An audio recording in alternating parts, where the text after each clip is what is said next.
السلام علیکم ورحمۃ اللہ وبرکاتہ۔ ساتھیوں، بیان چل رہا ہے 9 ستمبر 2025۔ بیان فرما رہے عالم امیر حضرت جی مولانا اسد صاحب۔ آئیے ہم اور آپ مل کر سنتے ہیں اس بیان کو، حضرت جی کیا فرماتے ہیں اپنے اس بیان کے اندر۔ آئیے لے چلتے ہیں آپ حضرات کو بیان کی طرف۔ صحیح طلب کرے، دیکھ طلب کرنے کا مطلب صاف یہ ہے کہ آپ کو نبی کی دعوت الخبر پر یقین نہیں، اس سے یقین نہیں ہوتا، وہ خبر دینے والے سے دلیل کا مطالبہ کرتا ہے۔ یہ میں بہت بنیادی بات کر رہا ہوں کہ ایمان بالغیب ہے۔ حضور اکرم صلی اللہ علیہ وسلم نے جس بات کی خبر دی ہے اللہ کی طرف سے،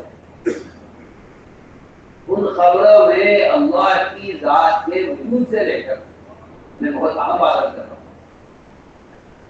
اللہ کی ذات کے وجود سے لے کر دنیا اور آخرت میں اعمال پر جو وعدے کیے گئے ہیں، ان سب پر ایمان لانا برابر ہے۔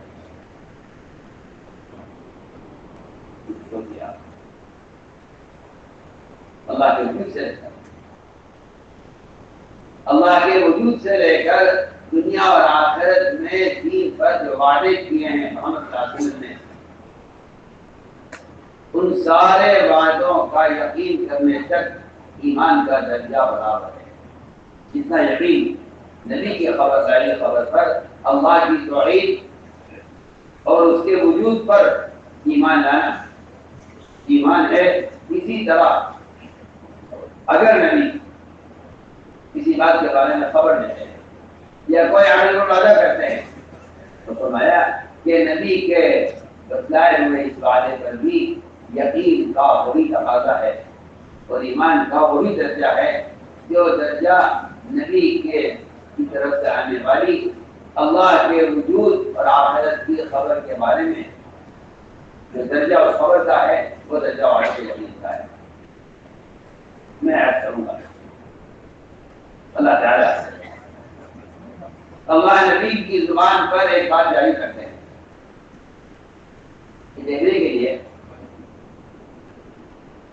کہ ایمان والوں کی کیا کیفیت ہوتی ہے اور منافقین کی کیا کیفیت ہوتی ہے اور کفار کی کیا کیفیت ہوتی ہے۔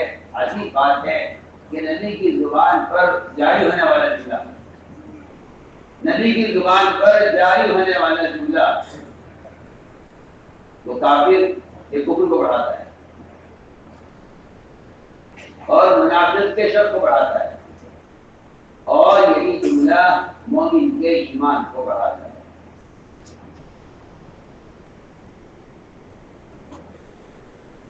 تینوں کی کیفیت میں اضافہ ہوتا ہے، مومن کے ایمان میں،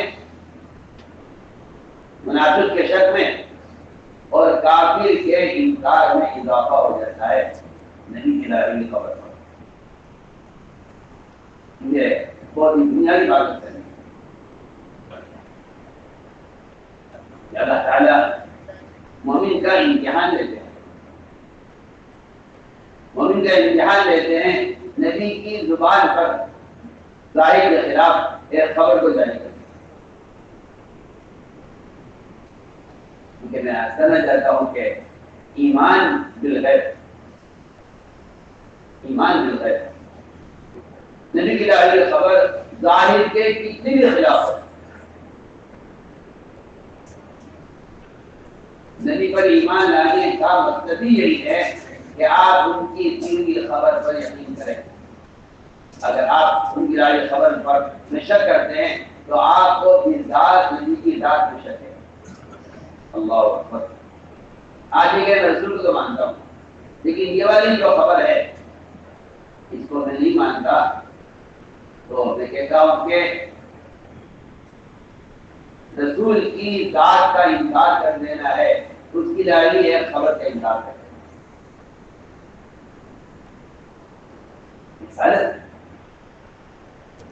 رسالت کا مطلب صرف یہ نہیں ہے کہ آپ دیکھیں کہ ہاں ہم آپ کو تو نہیں مانتے ہیں، لیکن فلاں بات جو آپ کہہ رہے ہیں اس بات کو ہم نہیں مانتے، یہ براہ راست رسالت کا انکار ہے،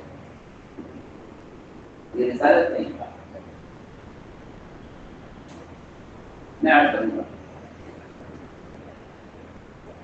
کہ اللہ تعالیٰ ایمان والوں کے ایمان بالغیب کا امتحان لینے کے لیے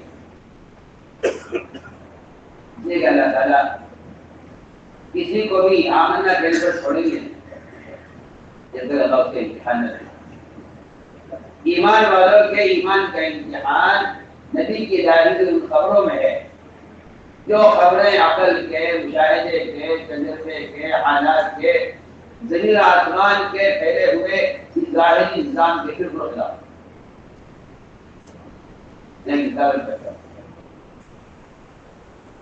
ایک مثال کرتا ہوں جس میں سب کا امتحان ہوا، کوئی کامیاب ہو گیا، کوئی ناکام ہو گیا۔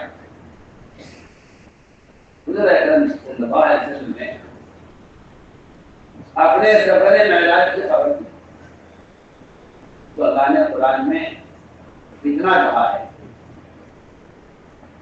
فتنہ کا مطلب ہے سخت آزمائش۔ فتنے کا مطلب ہے سخت آزمائش۔ اللہ نے قرآن میں اس کا ذکر کیا ہے۔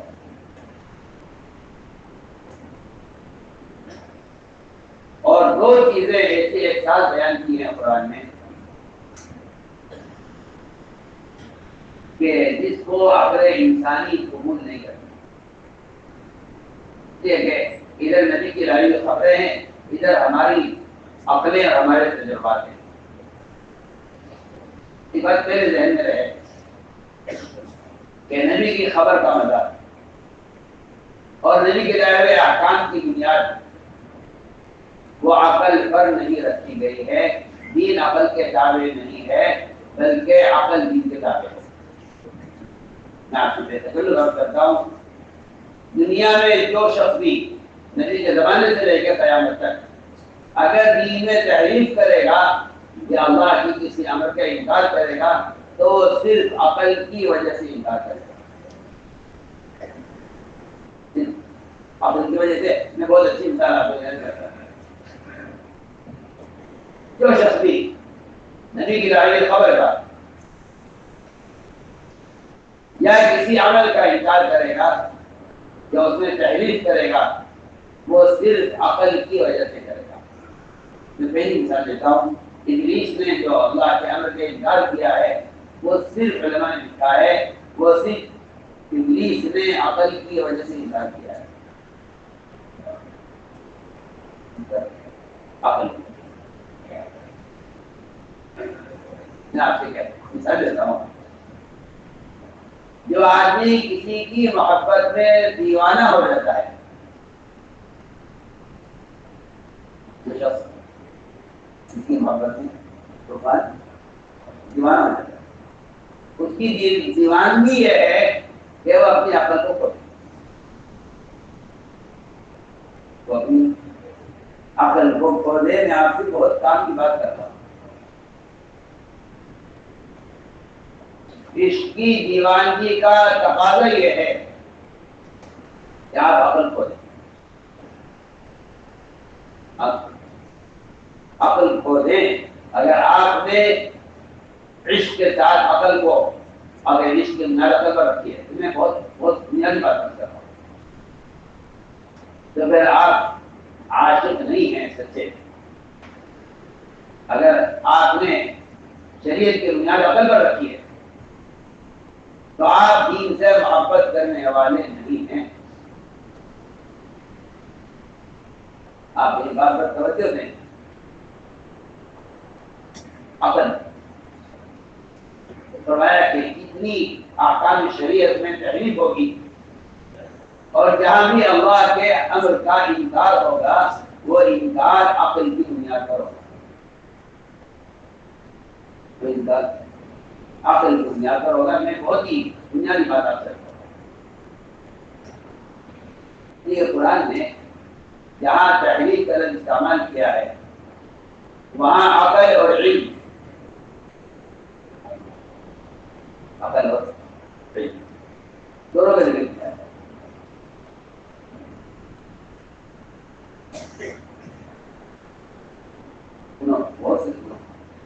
دونوں کا ذکر کیا ہے قرآن میں۔ قرآن میں رسول اللہ کے احکام میں تحریف کرنے والوں کے بارے میں کچھ لوگوں نے کیا ہے یعرفونہ بقال ما عقلوہ وهم یعلمون کہ وہ جان بوجھ کر اور جانتے ہوئے اپنی عقل کی وجہ سے اللہ کے احکام میں تحریف کرتے ہیں. میں بہت آسان طرح کہتا ہوں ہماری بات بہت جا کے سننی پڑے گی. آج بھی یہ بات اللہ کا کوئی حکم آ جائے یا نبی کی سنت آ جائے تو مسلمان یہ سوچتا ہے کہ اس زمانے کے اعتبار سے ان حالات کے اعتبار سے اس ماحول کے اعتبار سے اس سنت پر عمل کیا جائے گا یا نہیں کیا جائے گا. آج مسلمان کی سوچ ہے کہ آج اس سنت پر عمل کیا جائے گا یا نہیں کیا جائے گا. میں آپ سے عرض کروں اللہ تعالیٰ کی سب سے پہلی نافرمانی جو آسمان میں ہوئی وہ عقل کی وجہ سے وہ عقل کی وجہ سے ہوتی ہے. اللہ کی کئی نافرمانی آسمانوں میں عقل کی وجہ سے ہوئی. لکھا ہے علماء نے الحدیث میں خود لکھا ہے الحدیث فرماتے ہیں رحمۃ اللہ علیہ کہ ابلیس کا آدم کو سجدہ کرنے سے انکار وہ اس کی عقل کا تقاضا ہے.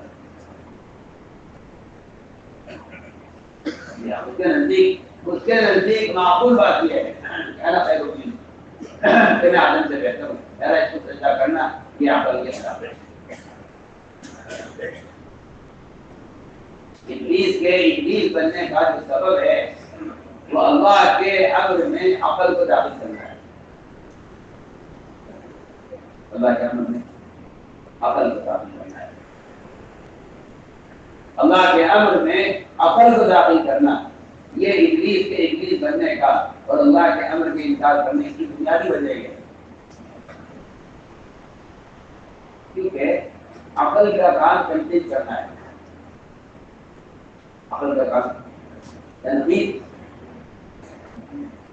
عقل کا کام تنقید کرنا ہے قبول کرنا نہیں ہے. عقل قبول نہیں کرے گی عقل تنقید کرے گی. اس لیے علامہ اقبال نے صاحب کہہ دیا کہ عقل تو اتنی مضمون ہے اتنی مضمون چیز ہے عقل اتنی بری چیز ہے کہ عقل کو تنقید سے فرصت نہیں. عشق پر اعمال کی بنیاد عمل کی بنیاد عقل پر نہیں ہے عشق پر ہے. عمل کی بنیاد انصاف عشق پر ہے عقل پر نہیں. آپ سارے احکام دیکھیے آپ کو سارے احکام عقل کے خلاف ملیں گے.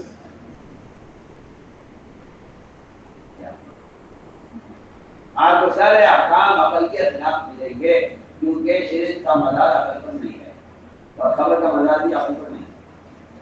اگر نہیں لائے خبر عقل کے مطابق ہو اور اس کو بندہ قبول کر لے تو اس کو ایمان میں لگائے نہیں کرے. اس کو ایمان میں لگائے ایمان میں کا تو مطلب ہی یہ ہے کہ نبی کی رائے خبر آپ کی عقل کے قیاس کے تجربے کے خلاف ہوگی. ہم دیکھنا چاہتے ہیں آپ اس کو مانتے ہیں نہیں مانتے. اگر نبی کی رائے خبر وہ اور اس کی عقل کے مطابق ہو اور اس کو قبول کر لے تو فرمایا کہ یہ کوئی ایمان کا کمال نہیں. یہ کوئی ایمان کا کمال نہیں. اس لیے پہلی بات کرنی ہے کہ نبی کی رائے خبر کا مدار اور نبی کی رائے دین کا مدار پہلی بات یہ ہے کہ اس کا مدار عقل پر نہیں. اس کا مدار عقل پر نہیں ہے. اس لیے نبی کی رائے خبر عقل کے خلاف ہے. آپ صلی اللہ علیہ وسلم نے سفر معراج کی خبر یہ خبر انسانی تجربات اور عقل سے بہت دور ہے. بہت دور ہے. اس کی تصدیق کرنا آسان نہیں ہے. اس کی تصدیق کرنا آسان نہیں ہے. 1 مہینے کا سفر، 1 مہینے کا سفر زمین سے بڑھتا. 1 مہینے کا سفر، اس کی مسافت 1 مہینے کی تھی بیت اللہ سے بیت المقدس تک، اور وہاں سے پھر لامحدود سفر آسمانوں کا ہوا، 50,000 سال کی مسافت.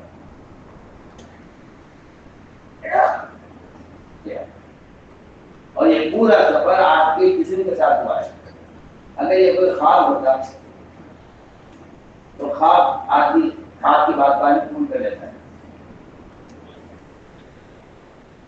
میں لکھا ہے کہ اگر یہ خواب ہوتا تو کفار اس کو قبول کر لیتے، اس کے انکار نہ کرتے. یہ سفر آپ کا بدن کے ساتھ ہوا ہے. اور لکھا ہے کہ اتنا جلدی آپ کی واپسی ہو اس سفر سے کہ آپ کے بستر کی گرماہٹ ابھی باقی ہے. آدمی بستر میں لیٹتا ہے تو اس کے بدن کی حرارت سے اس کا بدن، اس کا بستر گرم ہو جاتا ہے. آپ اتنی جلدی واپس آئے اس سفر سے کہ آپ کے بستر پر آپ کے جسم کی گرماہٹ باقی ہے. میں بہت عام بات کر رہا ہوں،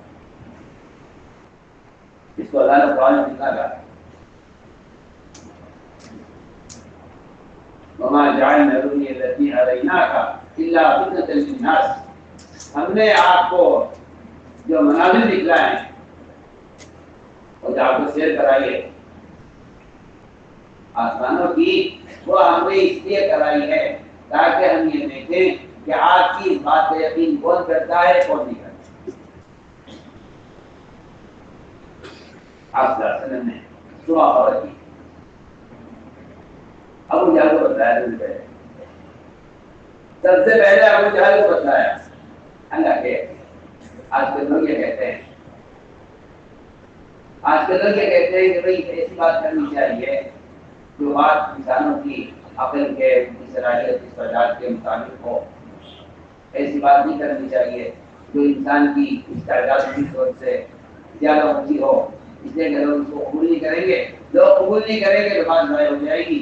ہم کہتے ہیں کہ نہیں، ایمان اور احکام کا معاملہ ایسا ہے کہ اگر آپ نے لوگوں کی استعداد کو دیکھ کر بات کی ہے تو ان کی استعداد ضائع ہو جائے گی، اور ان کے دلوں میں شک اور ان کے دلوں میں ایمان کے خلاف،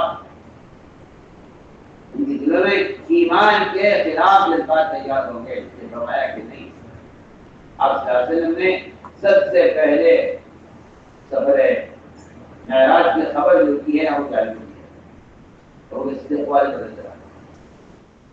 ابو جہل پہلے بتایا، فرمایا کہ پوچھا ابو جہل نے کہ محمد کیا سوچ رہے ہیں.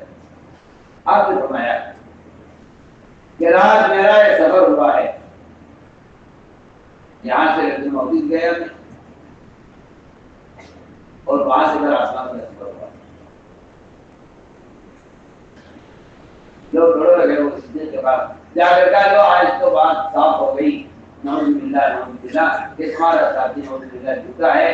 انہوں نے تو آج ایسی بات کہہ دی ہے جس کو کوئی قبول کرے گا ہی نہیں. وہ تو یہ کہہ رہے ہیں کہ وہ رات کو بیت اللہ سے چلے اور رات بیت المقدس پہنچے، وہاں نماز ادا کر کے وہاں سے سیدھے معراج کا سفر ہوا اور آسمان کی سیر ہوئی ہے، اور اسی رات میں واپسی بھی ہو گئی.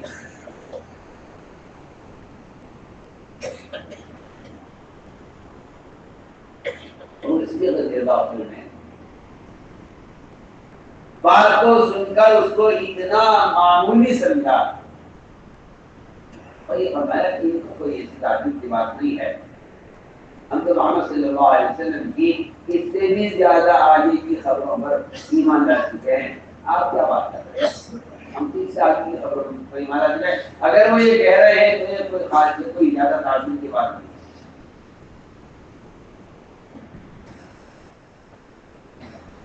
عائشہ نے پوچھا آپ صلی اللہ علیہ وسلم سے، یا رسول اللہ یہ بتائیے آپ پر سب سے سخت دن کون سا گزرا ہے؟ عائشہ نے آپ سے سوال کیا، آپ پر سب سے سخت دن کون سا گزرا ہے قریش کی طرف سے؟ فرمایا عائشہ وہ دن سب سے سخت دن تھا جب قریش نے مجھے حدیث میں گھیر لیا قریش نے مجھے حکیم میں کہہ دیا اور مجھ سے قریش نے یہ سوال کیا کہ اگر آپ یہاں سے بیت المقدس گئے ہیں تو آپ بیت المقدس کا نقشہ بتائیے کیا ہے، کتنے دروازے، کتنی کھڑکیاں، کتنے دیواریں، کتنے ستون، وہاں کا سارا نقشہ بیان کیجیے۔ اگر آپ سچے ہیں اپنی بات میں تو بیت المقدس کا نقشہ بتائیے کیا ہے۔ بتائیے بات ہے کہ آپ کا ایسا نہیں کوئی اس زمانے کے لوگوں کی طرح مسجدوں میں گھومنے کے لیے یا مسجدوں کے دور دیوار دیکھنے کے لیے تو نہیں کہتے۔ اور میں سب پریشان ہو گیا کہ قریش مجھ سے سوال کر رہے تھے کہ بیت المقدس کا نقشہ بتائیے کیا ہے۔ اللہ تعالیٰ نے اسی وقت بیت المقدس کو آپ کے سامنے پیش کر دیا۔ آپ نے اس کو دیکھ کر کافروں کے ہر سوال کے جواب دیا۔ اس واقعے کے بعد ابو سفیان نے آپ صلی اللہ علیہ وسلم کو جھٹلانے کے لیے ان کو کیا قدم کیا؟ ایک بات پوچھے آپ کو، کوئی آدمی دنیا میں کسی بھی زمانے میں اگر کوئی حق بات کہتا ہے، کوئی حق بات کہتا ہے، ہماری بات بہت ہی سنا ہے، اگر کسی بھی زمانے میں کوئی آدمی کوئی حق بات کہتا ہے جس بات کو مسلمان قبول نہیں کرتا،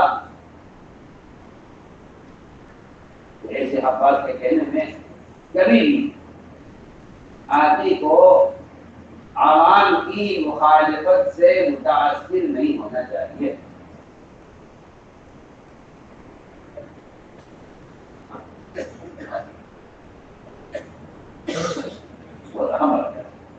عوام کی مخالفت سے متاثر نہیں ہونا چاہیے۔ وجہ کیا ہے؟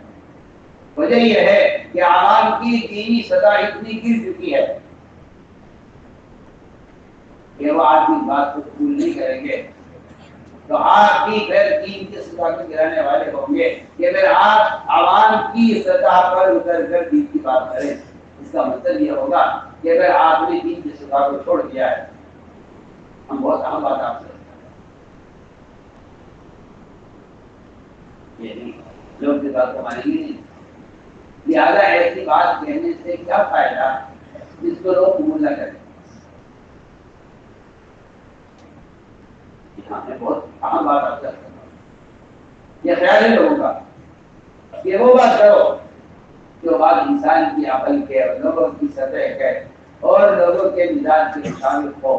ایسی بات کیوں کرتی، ایسی بات کیوں کہی جائے جو بات عوام کی سطح سے اونچی ہو۔ میں آپ سے سوال کرتا ہوں، تاجر اسے اپنی چیز کے بیچنے کے لیے اس نے نفع کی ایک سطح متعین کر دی کہ مجھے 100 روپے کی چیز 500 روپے میں بیچنی ہے۔ اس کے پاس فقیر آ جائے، مالدار آ جائے، متوسط درجے کا آ جائے، اس کے پاس آدمی کوئی پہلی مرتبہ آئے، پہلی مرتبہ سے دکان پر آئے، وہ کہتا ہے کہ نیچی بات کی ایک دام ہے، آپ ریڈیو سے لیجیے ورنہ چھوڑ دیں۔ میں آپ سے بہت بنیادی بات کر رہا ہوں کہ اپنی چیز کے بھاؤ میں اپنی سطح سے نیچے نہیں اترنے کو تیار ہے، حالانکہ اسے معلوم ہے کہ اس آدمی کی کیا حیثیت ہے، مگر وہ کسی آدمی کی حیثیت کو نہیں دیکھتا، وہ اپنی چیز کی قیمت کو اور اپنی چیز کے بھاؤ کو دیکھتا ہے۔ میں آپ کو آسان مثال دے رہا ہوں، ایک تاجر اپنی سطح سے نیچے اترنے میں اپنے مال کی تجارت کا نقصان یقین کرتا ہے۔ اور دین کے بارے میں لوگوں کا خیال یہ ہے کہ بھائی جیسی لوگوں کی صلاحیت سردار ہو اس کے اعتبار سے بات کی جائے۔ میں اس کی آپ کو مثال دے رہا ہوں کہ ہر طرف آپ سے کو ہر طرف آپ کو جھٹلائے جانے کا ماحول بنا ہوا ہے، لیکن آپ صلی اللہ علیہ وسلم اپنی بات سے نیچے اترنے کو تیار نہیں ہے۔ اللہ نے فرمایا قرآن میں ان تطیع اکثر من فی الارض یضلوک عن سبیل اللہ، نبی جی اگر آپ اصلیت کو دے کر چلیں گے تو آپ کو سیدھے راستے سے ہٹا دیں گے۔ فاستقم کما امرت، آپ تو جمے رہیے اس بات پر جس کا آپ کو حکم دیا گیا ہے۔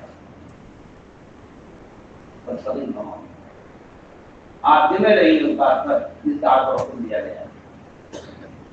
کیونکہ بات اصل یہ ہے، میں عرض کرتا ہوں، جب کوئی شخص حق بات کہتا ہے، کوئی حق بات کہتا ہے تو اس کے قریب والے اس کی بات کی مخالفت کرتے ہیں، قریب والے اس کی بات کی مخالفت کرتے ہیں، تو اللہ تعالیٰ حق کی تائید کافروں سے بھی کرا دیتے ہیں۔ میں کیا کہہ رہا آپ سے، آپ سمجھتے ہیں حق کی تائید کافروں سے کرا دیتے، میں اس کی مثال پیش کر رہا ہوں۔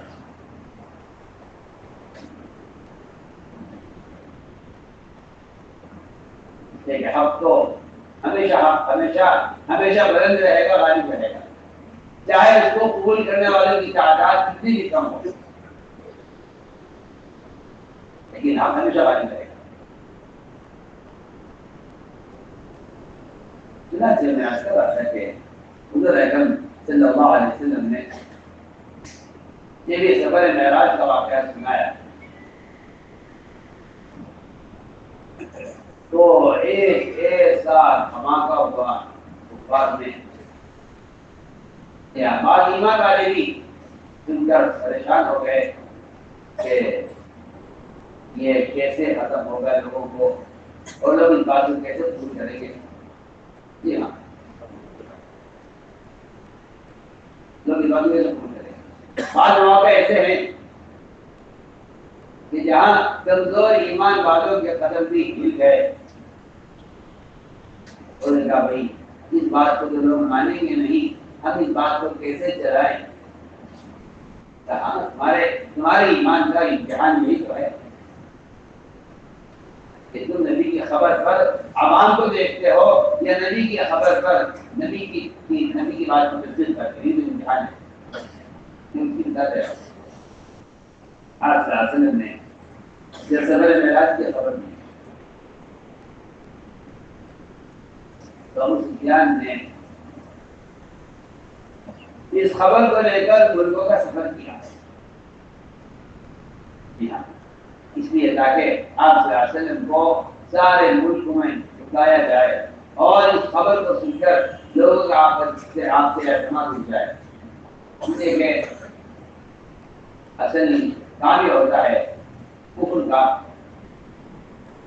کہ وہ ایمان والوں سے لے کر عوام تک کوشش کرتے ہیں اس بات کی کہ حق بات کہنے والے کی ذات سے اعتماد ہو جائے، تاکہ ان کی بات کو انکار کیا جائے۔ آپ چاہتے ہیں کہ بڑا بھی کرتا بہت مزے کی بات ہے، آپ کے کروا آپ کو بڑا غم تھا اس بات کا کہ کفار میری مخالفت میں ملکوں کا سفر کریں گے، اس سے میرا دعوت کا کام چلے گا نہیں، اور لوگ اس طرف آئیں گے نہیں، تو کیسے دین قائم ہوگا؟ اس لیے کہ یہ کفار ملکوں میں جا کر ایک بات کی مخالفت کریں گے، اس سے اسلام قائم کیسے ہوگا؟ آپ کو اس کا بڑا فکر تھا۔ اللہ نے آپ کی تسلی کے لیے آیت نازل فرمائی، لا یغرنک تقلب الذین کفروا فی البلاد متاع قلیل ثم مأواہم جہنم وبئس المہاد۔ نبی جی، آپ ان کفار کے ملکوں کا سفر کرنے اور آپ کی بات کو چھپانے کی جو کوشش کر رہے ہیں، آپ اس سے ہرگز پریشان نہ ہو، اور آپ کو یہ چیز دھوکے میں ڈال دے، آپ چیز دھوکے میں ڈال دے کہ کفار ملکوں کا سفر کر کے ہماری بات کی وہاں مخالفت کریں گے، اس سے اسلام قائم نہیں ہو سکے گا اور دین نہیں پھیل سکے گا۔ یہ بات آپ کو دھوکے میں ڈالے، آپ کا کام کرتے رہے۔ میں نے حفاظت کی ہے، اللہ تعالیٰ بعد میں کہا ایک کافر سے بھی نبی کی بات کی ایسی تصدیق کراتے ہیں۔ جب ابو سفیان گئے اور جا کر بادشاہ کے دربار میں سارے ملک کو جمع کیا، اور سب کو جمع کر کے اجتماعی طور پر ابو سفیان نے سارا واقعہ معراج بیان کیا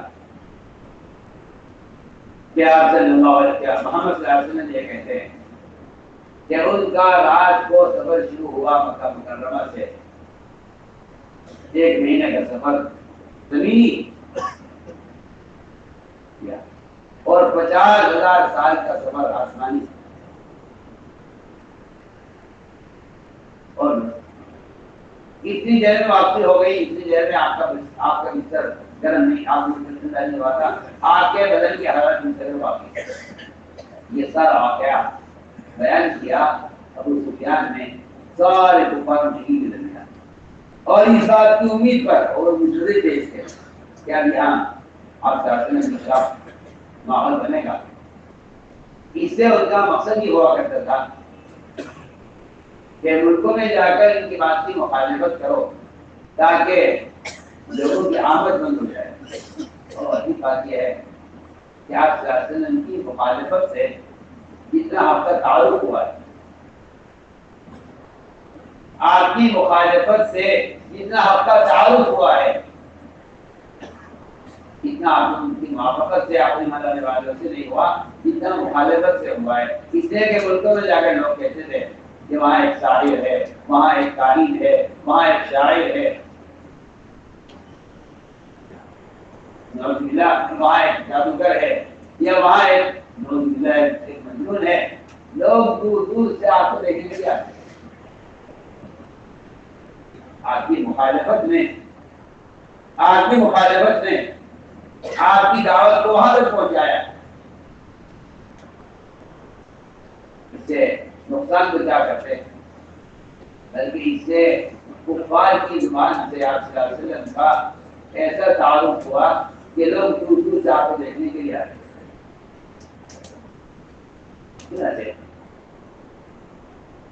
یہاں ابو سفیان نے واقعہ بیان کیا.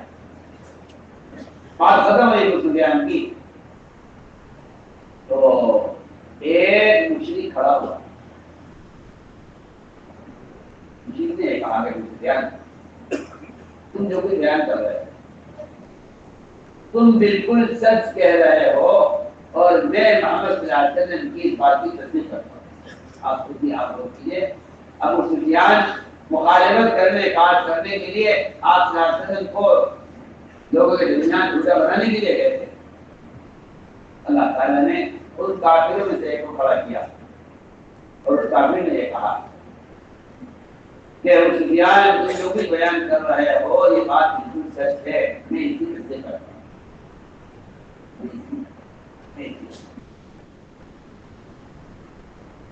حالانکہ وہ کوئی عام آدمی نہیں تھا، وہ مشرکین میں سے وہ شخص تھا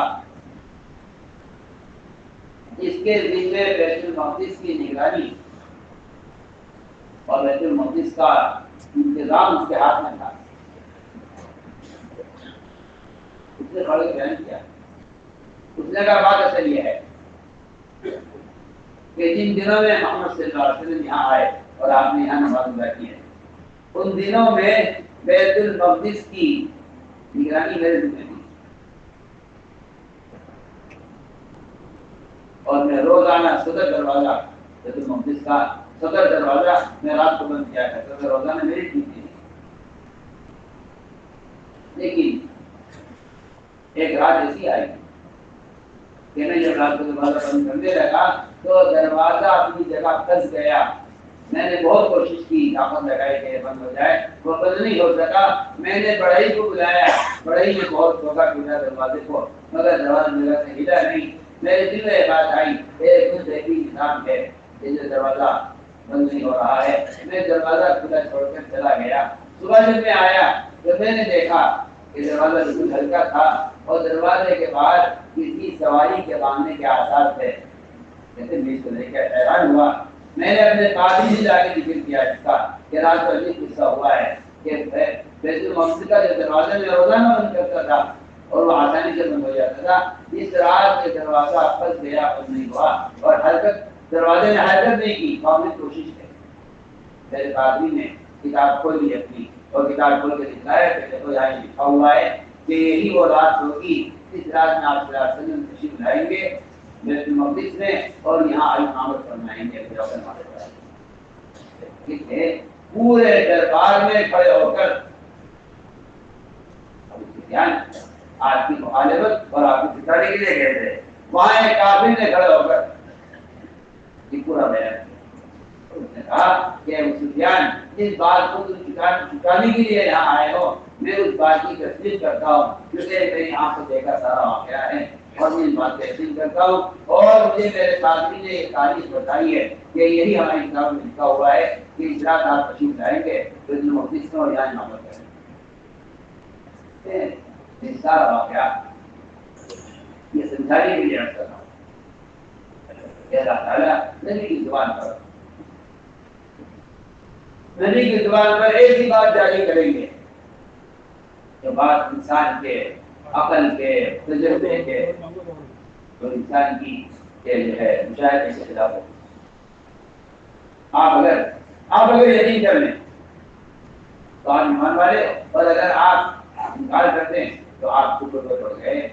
بالکل ایک طرف بات ایک طرف کریں یا آدمی ایمان ڈالے یا بولے جا۔ میں نے عرض کیا کہ یہ بات حالانکہ انسانی تجربات اور انسانی عقل سے بہت بالا ہے، لیکن نبی کی الہی کی خبر پر، نبی کے اعتماد پر اس کو تسلیم کرنا یہی بات ہے۔ اسی اللہ میں لکھا ہے کہ کافر امید پر ہے، کافر امید پر ہے، مومن خطرے میں ہے۔ کافر امید پر ہے، مومن خطرے میں ہے۔ ایک کافر ایک بات کی تصدیق کر کے اس کا پچھلا سارا کفر ختم ہو جائے،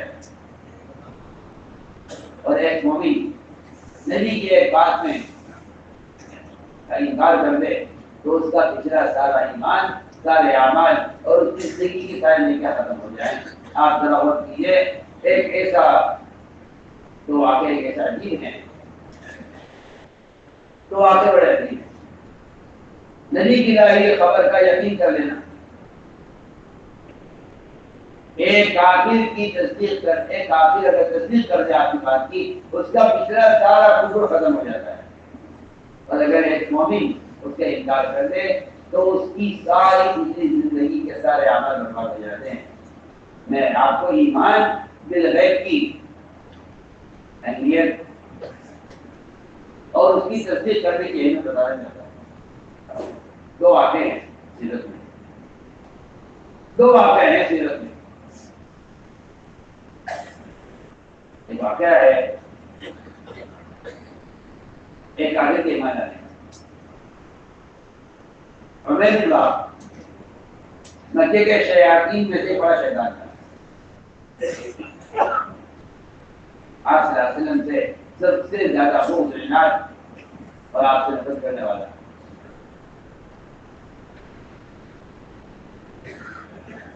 مکے کے چند کفار وہ حلقہ اگر بیٹھے حکیم نے اور سارے کافروں سے چھپ کر انہوں نے اس کا مشورہ کیا یہ تک محمد صلی اللہ علیہ وسلم ہمارے درمیان میں تھے، یہاں تو آنے والوں کو روکنا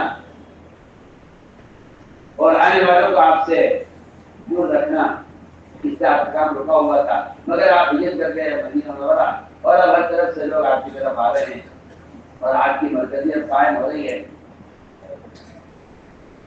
اب کیا کیا جائے؟ مشورہ یہ ہوا کہ عمیر تم اس کام کو کرو اور جاؤ اور جا کر محمد صلی اللہ علیہ وسلم کو قتل کرو۔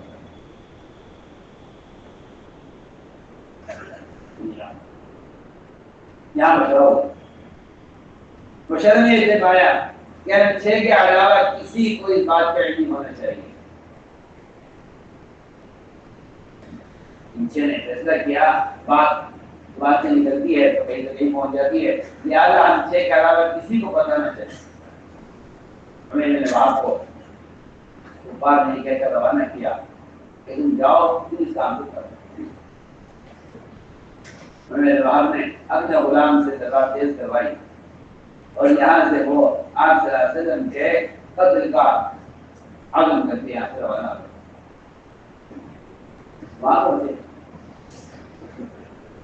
وہاں کا معاملہ جی وہی معاملہ ہے وہاں کا معاملہ عجیب و غریب معاملہ ہے، اس لیے کہ دشمنوں کو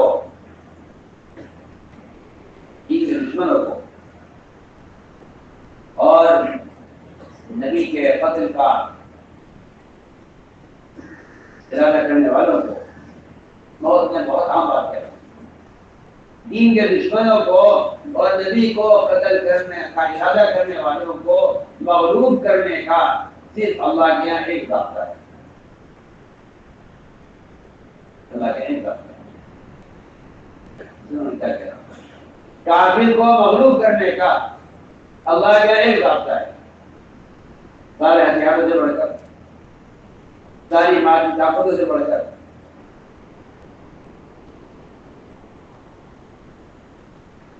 سارے ہتھیاروں سے، ساری مادی طاقتوں سے بڑھ کر سب سے بڑی طاقت کافر کو مغلوب کرنے کی وہ صرف ایک طاقت ہے کہ آپ کے دل میں اس کی ہدایت کی تمنا۔ میں سمجھتا ہوں کہ اس سے بڑی طاقت انبیاء کے پاس کوئی نہیں ہے کہ وہ دشمن کو مغلوب کرنے کی طاقت ان کے پاس ہے، وہ اس دشمن کی ہدایت کی تمنا ہے۔ میں آپ سے بہت بنیادی بات کر رہا ہوں، میں کہتا ہوں آج مسلمان اس لیے مغلوب ہے دنیا میں کفر کے ماتحت، اس لیے کہ مسلمان کے دل میں اغیار کی ہدایت کی تمنا نہیں ہے، ان کی ہلاکت کی تمنا ہے یا ان کے ملک و مان کے ہے۔ یہ تو بات میں آ جائے گی، مسلمان مغلوب ہو کر رہے گا، غالب نہیں آ سکتا، اس لیے کہ مسلمان کی غالب آنے کے لیے دو شرطیں ہیں، ایک ان کی ہدایت کی تمنا ہو، ہلاکت کی تمنا نہ ہو، ایک ان کی ہدایت کی تمنا ہو، ہلاکت کی تمنا نہ ہو۔ دوسری بنیادی بات یہ ہے کہ ان کے ملک و مان کی ذرہ برابر دل میں حیث نہ ہو۔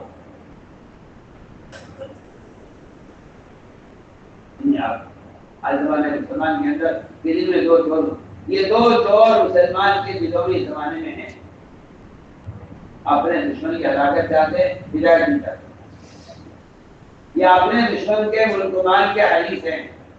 مجھے حالت ہوتی بات مرتبہ اللہ اور جب کافر مسلمانوں کی ابدی جنت سے مایوس ہے،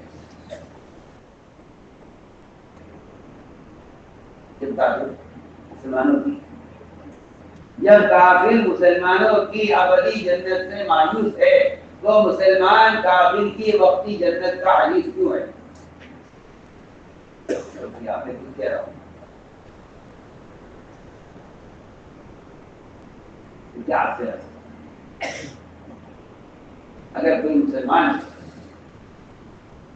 غیروں کا اسلام اس لیے بھی چاہتا ہو کہ دیکھیے ملک مال ہمارے ہاتھ میں آ جائے گا، تب بھی مسلمان کو اللہ غلبہ نہیں دیں گے۔ میں کیا بول رہا ہوں؟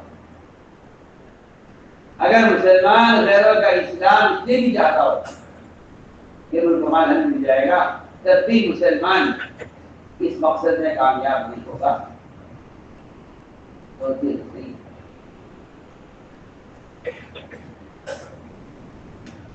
اگر مسلمان کی جہاد ہے،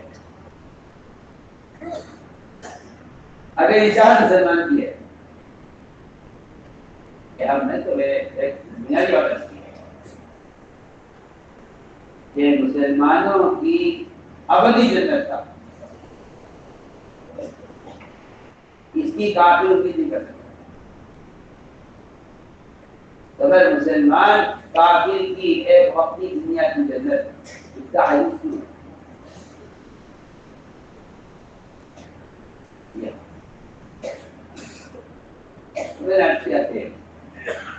وہاں معاملے کچھ ہوتا، وہاں معاملہ یہ نہیں ہے کہ ایک شخص ہمارے قدر کے لیے آ رہا ہے، اس کو قدر کر دیا جائے۔ وہاں معاملہ یہ ہے کہ ہمیں ہمارا قاتل ہمیں مطلوب ہے، ہمیں جاسوس مطلوب ہے، جاسوس کو گرفتار کرنا یا قتل کر دینا کہ ہمارا حق کر دیں گے جا کر، ایسا کئی ثابت نہیں۔ جاسوسوں کو پکڑ لیا جاتا تھا اور ان کا اکرام کیا جاتا تھا اور ان کو قرآن کے حلقوں میں دکھا کر ان کے دل میں اسلام کی رغبت پیدا کی جاتی تھی۔ اتنے جاسوس ہیں ایسے راہ پر ایمان لائے اور جا کر قوم میں جا کر محنت کی ہے انہوں نے کتنے ایسے لگتے یہ وہاں کا معاملہ ایسا ہے کہ جو جاسوس آیا کرتے تھے وہ آپ صلی اللہ علیہ وسلم کی دین کو قبول کر کے اپنی قوم میں جا کر کام کیا کرتے تھے. میں نے عرض کیا کہ آپ صلی اللہ علیہ وسلم کا معاملہ یہ ہے کہ جو ہدایت کی تمنا ایک ابو طالب جیسے محسن کی ہے اتنی ہدایت کی تمنا ابو جہل جیسے مفتی کے لیے بھی ہے. یہ نہیں کہنا ان کو ہدایت دے دے اس کو پورا کرتے ان کو ہدایت دے دے اس کو ہلاک کرتے. ابو جہل ابو طالب ابو جہل ابو طالب ادھر ایک محسن ہے ادھر ایک مفتی ہے دونوں کی ہدایت کی تمنا برابر ہے.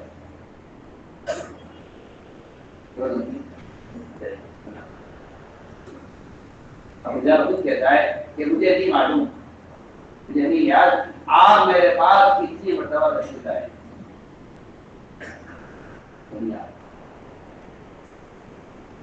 تو میں اس طرح سے کہ ایمان رضایت آپ اور کریں مثال عمیر بن وہب نے آپ کے قبر کا مشاہدہ کیا تلوار تیز کی اور سیدھے مدینہ پہنچے اکیلے پہنچے کسی کو ساتھ بھی نہیں لیا کہ کوئی مخبری کر دے گا یا میرے ساتھ کوئی اور ہوا اور اس نے کسی اپنے دوست سے ذکر کر دیا اس لیے وہ تنہا چلے تاکہ کسی کو پتہ نہ چلے. وہاں پہنچے تو عمر رضی اللہ تعالیٰ نے عمر کو دیکھ کر اس کی آنکھوں سے سمجھ گئے کہ اس کا زیادہ اچھا معلوم نہیں ہوتا. عمر رضی اللہ تعالیٰ نے عمر کا گریبان پکڑ لیا تلوار کے ساتھ اور صحابہ نے کہا تم جا کر بیٹھ جاؤ اللہ کے نبی کے پاس اسے قریب بہتری جگہ نہ ملے اس کا ہاتھ آپ تک نہ پہنچے اس کو ذرا دور دکھانا ہے ٹھیک ہے اس کے ارادہ اچھا نہیں. روایت میں ہے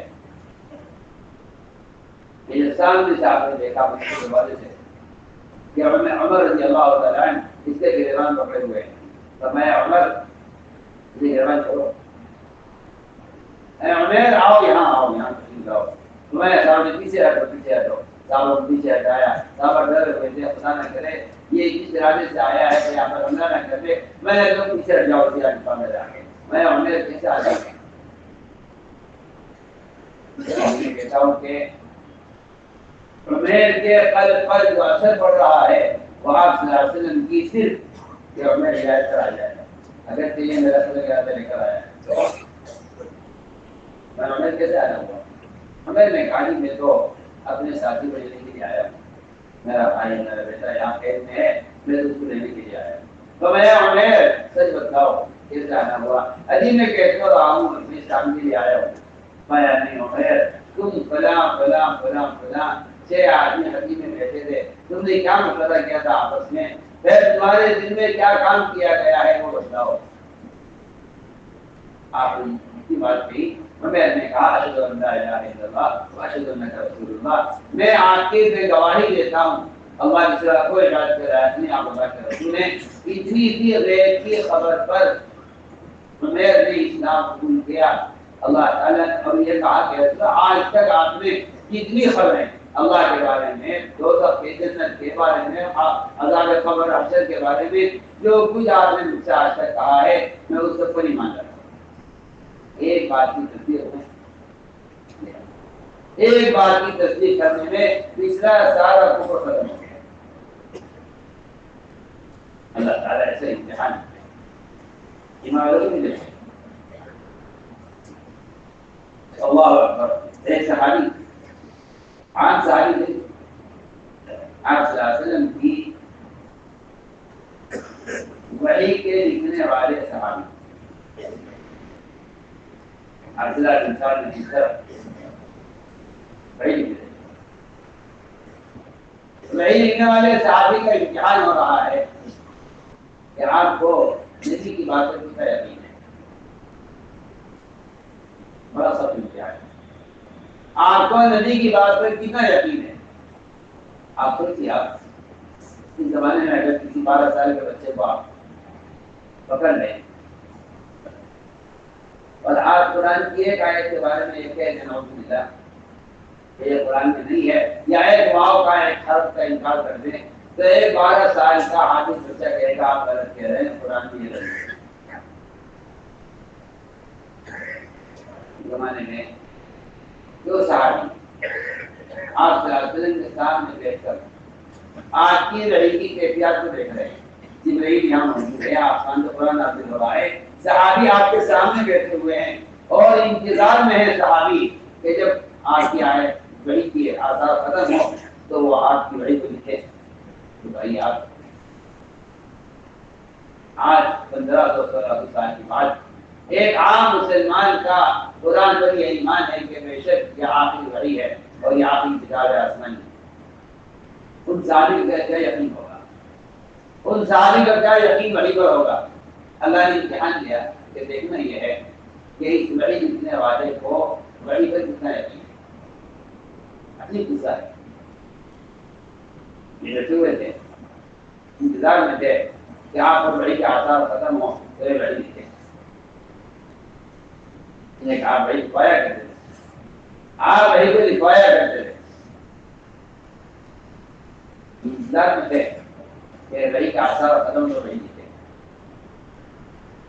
اللہ تعالیٰ نے اس وقت انسان کے ماں کے رہنے بچنے کے مراحل اللہ نے نازل فرمائے کہ ہم نے انسان کو کیسے بنایا، کہ نطفہ تھا پھر لوتھڑا بنا، پھر گوشت کا ٹکڑا بنا، پھر اللہ نے ہڈیاں پیدا کی، اللہ تعالیٰ نے اس پر حال چڑھائی اور اس کو مکمل انسان پیدا کیا۔ یہ سارے مراحل اللہ نے قرآن میں بیان فرمائے۔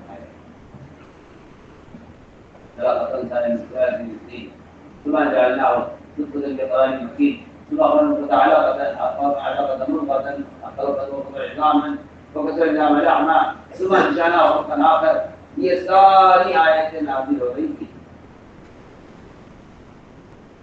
آج کی بارے۔ آخر میں ایک آیت کا ٹکڑا نازل ہوا، فتبارک اللہ احسن الخالقین، اللہ کی ذات پر برکت ذات ہے اور وہ کیا ہی ایسے بنانے والا ہے۔ یہ پورا نازل ہوا آیت کا تو اللہ نے ان صحابی کے امتحان لینے کے لیے اس آیت کو ان کی زبان پر جاری کر دیا۔ یہ کیسا عجیب و غریب قصہ ہے اور کیسا خطرناک امتحان ہے۔ بالکل یہ الفاظ آپ کے بولنے سے پہلے اللہ نے ان صحابی کی زبان پر جاری کر دیا، انہوں نے کہہ دیا تو تبارک اللہ الخالقین، یہ زبان پر اللہ نے کی زبان پر یہ الفاظ جاری کروائے، انہوں نے کہہ دیا تو تبارک اللہ الخالقین، اللہ کریم بابرکت ذات ہے اور سب سے اچھا پیدا کرنے والے بنانے والے ہیں۔ اس کے بعد آپ پر یہ آیت نازل ہوئی، اسی کے ساتھ آپ نے فرمایا اس صحابی سے کہ ہاں یہ کلمات بھی لکھو۔ صحابی کہنے لگے یہ کلمات تم نے کہا ہوں، فرمایا ٹھیک ہے ہماری باتیں کلمات آ گئے، لیکن اللہ نے مجھ پر یہ آیت نازل کی ہے، ان کو لکھو۔ تو صحابی کہنے لگے آسمان سے کوئی وحی پر نہیں آتی، ان کو تو جس آدمی کی بات اچھی لگتی ہے وہ لکھوا دیتے ہیں قرآن میں۔ تو کیا صحابی مومن اور انہوں نے صاف انکار کر دیا وحی کا، جو کے بعد روایتوں میں ہے کہ یہاں سے اٹھے اور باہر نکل کے اعلان کر دیا کہ میں بھی نبی ہوں، کچھ کر دیا آسمان سے وحی آتی ہے۔ یعنی اللہ نے ایسا عظیم امتحان دیا کہ ان کی زبان پر جو الفاظ جاری کیے بالکل انہی الفاظ کے مطابق آپ پر بنی کی ہے، تاکہ یہ بتلائیں کہ صحابی یہ کہیں، اگر یہ کہتے کہ نہیں وحی آپ پر وحی آتی ہے اور اگر میری بات پر جملہ آ گیا ہے تو یہ وحی نہیں ہے، وحی تو وحی آپ پر نازل ہوئی ہے۔ میں کہتا ہوں کہ الفاظ میں فرق ہوتا کیسی اچھی بات ہے، الفاظ میں اگر فرق ہوتا تو کوئی بات ہی نہیں تھی۔ اللہ نے صحابی کا امتحان لینے کے لیے وحی کے وہی الفاظ آپ پر نازل کیے اور وہی الفاظ زبان پر جاری کیے۔ اب آپ فرق کیجئے کہ وحی جو ہے جو نبی کی زبان پر جاری ہو، جو نبی کی زبان پر بات آ رہی ہے وہ الفاظ وحی نہیں ہے، جو نبی کی زبان پر بات آ رہی ہے وہ اصل وحی ہے۔ یہ امتحان ہونا تھا، یہ صحابی اس امتحان میں ناکام ہو گئے۔ اور وہاں سے اٹھ کر نبی ہونے کا دعویٰ کیا اور اسلام سے مرتد ہو گئے، آپ نے فرمایا اگر بیت اللہ کا پردہ پکڑے ہوئے مل جائے کسی کو تو اس کو قتل کر دینا ہے، اس کو چھوڑنا نہیں۔ میں نے آپ سے ایک مثال دی ہے، ایک کافر تصدیق کرتے جیسا آدمی وہ مومن کامل بن جائے اور ایک بات کا اگر کوئی انکار کر دے، آپ کو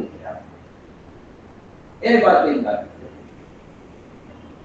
ایک بات کو کوئی انکار کر دے کہ وہ اس کا پوری زندگی کا سارا ایمان اعمال ساری عبادات ساری نیکیاں سب کی سب ختم ہو گئی، ایک وحی کے ایک ٹکڑے کا انکار کر دیا۔ میں نے عرض کیا کہ میری ساری بات کا خلاصہ تو یہ تھا کہ ایمان میں خیر پسند، ایمان میں خیر پسند۔ اس لیے میں نے عرض کیا کہ نبی کی زبان پر اللہ تعالیٰ ایسی بات جاری کریں گے جو بات عقل کے اور انسان کی تجربے کے خلاف ہو۔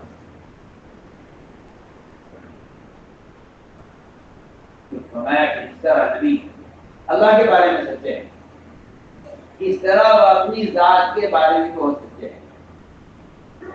یا نبی کو سچا ماننا صرف اللہ تعالیٰ کی طرف سے آنے والی خبروں کے بارے میں کہ نہیں، بلکہ آپ نبی کو ان کے ذاتی معاملات میں بھی اتنا ہی سچا مانیں۔ آپ نبی کو اللہ کے بارے میں سچا مانتے ہیں۔ اگر یہ اپنے بارے میں کوئی خبر دے رہے ہیں، اگر اپنے بارے میں کوئی خبر دے رہے ہیں تو نبی کو نبی کی ذات کے بارے میں بھی اتنا ہی سچا ماننا ہوگا جتنا آپ نبی کو اللہ کے بارے میں سچا مانتے ہیں۔ دیکھیں آدمی کے اپنے ذاتی معاملات ہوتے ہیں۔ آپ سے میں تو بتانا چاہتا ہوں کہ صحابہ کا امتحان، ایمان کے امتحان کیسے کیسے ہوا ہے، کہاں کہاں ہوا ہے، صحابہ کے ایمان کے امتحان کہاں کہاں کیسے کیسے ہوا ہے۔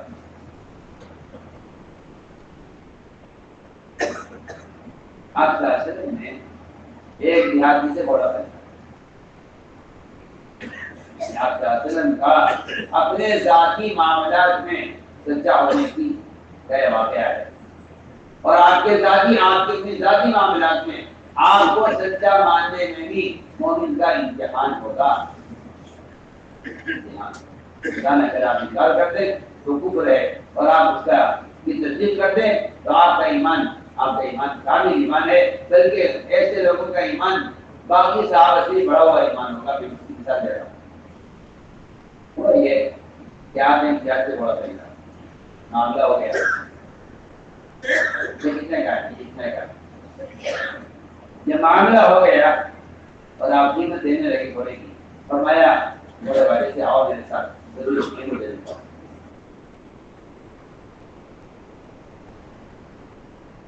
آپ آگے چلے، بڑے والے پیچھے آ رہا تھا گھوڑا لے کر، لوگ ملے راستے میں، انہیں معلوم ہے کہ آپ کہیں چکے ہیں، لوگوں نے اس سے پوچھا گھوڑا بیچو گے؟ اس نے قیمت بڑھا کر بتایا لوگوں کو، یہ نہیں کہا بک چکا ہے، اس کو چاہیے تھا لوگوں سے یہ کہتا کہ یہ گھوڑا بک چکا ہے، ہمارا اس معاملہ ہو چکا ہے۔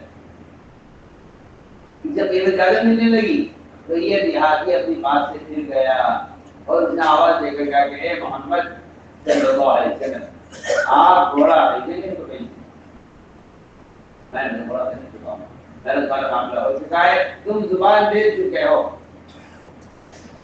نے کہا جواب میں واللہ ما بیچ چکا ہوں، میں نے آپ کو بیچا نہیں، میں رسول چکا ہوں، اس جگہ میں نے آپ کو بیچا نہیں۔ اختلاف دونوں میں ہوا۔ دیہاتی نے کہا اچھا ٹھیک ہے، اگر آپ نے خریدا ہے تو آپ گواہ لائیں۔ بھائی گواہ تو تھا نہیں، میں تھا اور آپ تھے، ہم دو کے علاوہ کسی طرح تھا نہیں یہاں، اب گواہی کون دے گا؟ اس نے کہا ٹھیک ہے، اب گواہ لائیں۔ اسے معلوم ہے گواہ کوئی ہوگا نہیں، اور میں گواہ کا مطالبہ کر رہا ہوں، گواہ آپ لا نہیں سکتے، لہٰذا تھوڑا میرا بچ جائے گا۔ اس نے کہا گواہ لائیں، میں گواہ نہیں، وہاں خزیروں کو کر رہے تھے، خزیر میں ثابت نے سنا خدا نے ثابت سنا کہ آپ صلی اللہ علیہ وسلم سے یہ آدمی گواہی طلب کر رہا ہے. میں شروع سے کہہ رہا ہوں کہ نبی سے گواہی طلب کرنا کفر ہے. بخاری کہا کرتے ہیں اے محمد آپ اس اللہ کے گھر میں دعوت دے رہے ہیں, ہمیں اس اللہ کو ایک مرتبہ دکھا دیں. موسیٰ علیہ السلام سے قوم نے مطالبہ کیا ارنا اللہ جعلتن, ہمیں اللہ دکھائیے, ہم اللہ کو مان لیں گے. اتنے مطالبے پر آسمان سے بجلی گری اوپر. لیکن میں نے عرض کیا نا کہ نبی سے دلیل طلب کرنا یہ اتنا شدید کفر ہے کہ اس اللہ کا عذاب دیا جاتا ہے. اس آدمی نے آپ صلی اللہ علیہ وسلم سے گواہ طلب کیا. حضرت خزیمہ نے آگے بڑھی گواہی, تو خزیمہ نے کہا میں گواہی دیتا ہوں. میں کہا کرتا ہوں کہ سچ بولنا بہت آسان ہے. سچ بولنا بہت آسان ہے. اللہ تعالیٰ کے یہاں سچ بولنا کمال نہیں ہے. اللہ کے یہاں بندے کا سچ بولنا کمال نہیں ہے. اللہ تعالیٰ سچ بولنے والوں کو امتحان میں ڈالیں گے. اگر یہ سچائی پر جمے رہے تو ان کا نام سچوں میں لکھا جائے گا, اور اگر یہ سچائی پر جمے نہ رہے تو ان کا نام جھوٹوں میں لکھا جائے گا. میں بہت دھیان بات کرتا ہوں. آدمی سچ بول دیتا ہے, آدمی سچ بول دیتا ہے, اب بات زبان سے کہہ دیتا ہے. اس کے بعد اللہ تعالیٰ سچ بولنے والوں پر حالات, ناگواریاں, مخالفت, لوگوں کی طرف سے ملامتیں, یہ سب کچھ پیش آتا ہے. اب کر چکا ہوں کہ اللہ تعالیٰ سچ بولنے والوں کے امتحان لیں گے. جھوٹ بولنے والے کو کوئی امتحان نہیں ہے. جھوٹے ہیں وہ تو امتحان کے قابل ہی نہیں ہے. آپ ذرا غور کر لیجیے, سچ منافقین جھوٹ بولتے تھے, ان کو کوئی امتحان نہیں. امتحان تو ان کا ہوتا ہے جو علم حاصل کرتے ہیں. جاہل کا کوئی امتحان نہیں, اس طرح کافر کا بھی کوئی امتحان نہیں. کافر کا کوئی امتحان نہیں ہے ایمان کا, کیونکہ کافر وہ ایمان سے جاہل ہے. اس لیے کافر کا امتحان نہیں ہے, مومن کا امتحان ہے. مومن کا امتحان ہے, کافر کا امتحان ہے. میں نے عرض کیا کہ سچ بولنا کوئی مشکل کام نہیں ہے. سچ بولنا کوئی مشکل کام نہیں ہے. سچ بولنا بولا تھا اللہ تعالیٰ سچ بولنے والوں پر, اللہ سچ بولنے والوں پر حالات آتے ہیں, مخالفت کے, ملامت کے, بدنامی کے. اغراض والے سچ بولنے والوں کو چھوڑتے نہیں. سچ بولنا کمال نہیں ہے. سچ بولنے کے بعد آنے والے حالات میں جبنا, اس کی دو مثالیں پیش کرتا ہوں. پہلی مثال یہ ہے, خدا نے کہا کہ میں گواہی دیتا ہوں. حالانکہ یہ موقع پر ضرور نہیں ہے. میں خزیمہ, تم نے گواہی کیسے دی ہے؟ خزیمہ تم نے گواہی کیسے دی ہے جب تم موقع پر موجود نہیں تھے؟ نعوذ باللہ ثم نعوذ باللہ. یہ سوال, اس سوال کا مقصد یہ نہیں ہے کہ تم غلط کہہ رہے ہو. دیکھیں نبی کو اپنے سچا ہونے پر تو خود یقین ہوتا ہے. نبی کو اپنے سچا ہونے کا بھی یقین ہوتا ہے. ایسا نہیں ہے کہ نبی کوئی بات بے خیالی سے کہی جائے, ایسا نہیں. آمن رسول اللہ نبی بنی, خود نبی کو اپنی بات پر خود یقین ہوتا ہے. خزیمہ نے کہا میں گواہی دیتا ہوں, تو آپ نے فرمایا خزیمہ تم نے گواہی کیسے دی ہے یہ تو موقع پر موجود نہیں ہے. یہ گواہی کا انکار نہیں ہے. یہ سوال امتحان کا ہے کہ اگر ہم تم سے ڈانٹ کر بھی پوچھیں, ہم سے ڈانٹ کر بھی پوچھیں کہ تم نے گواہی کیسے دی ہے, تو ہم دیکھنا چاہتے ہیں کہ تم گواہی سے پھسل جاتے ہو یا تم گواہی پر جمے رہتے ہو.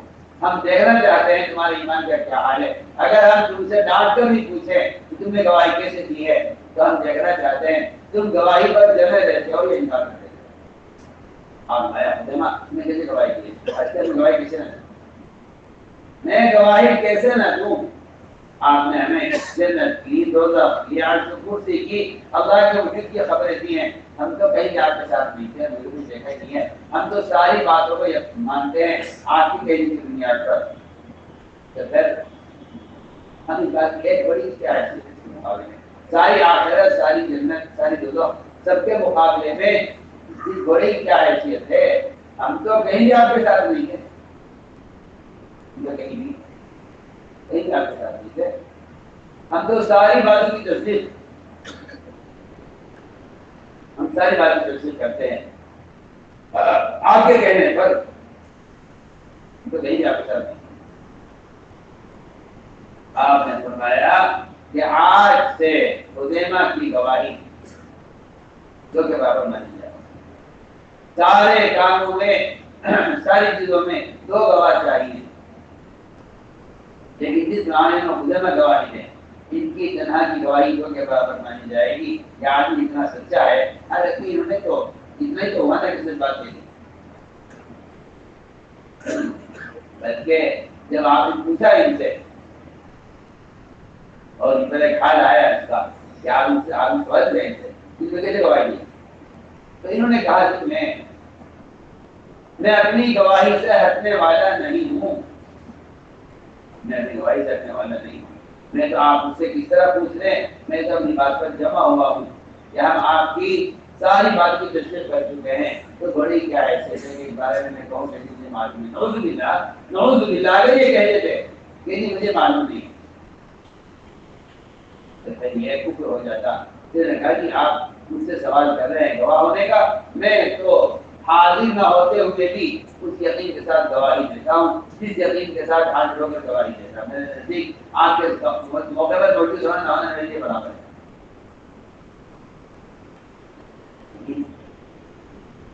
اللہ تعالیٰ اسی طرح امتحان لیتے ہیں سچ بولنے والوں کو. 3 صحابہ تبوک سے نیچے رہ گئے، اللہ کے راستے میں نہیں نکل سکے اور نہیں نکل سکے. ارادہ نکلنے کا تھا.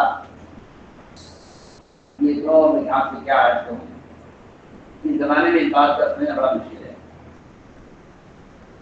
نہ نکلنے کا ارادہ تو کسی بھی مومن کا کبھی نہیں ہوا کہ نہیں نکلنا. تو عزت صحابہ یعنی اس کو عزت ایمان والے ان کا یہ خیال تو کبھی بھی نہیں ہوا کہ نہیں نکلنا.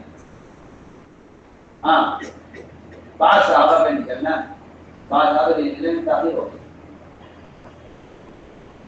تاخیر ہوئی ہے نکلنے میں، نکلنے کے ارادے کے ساتھ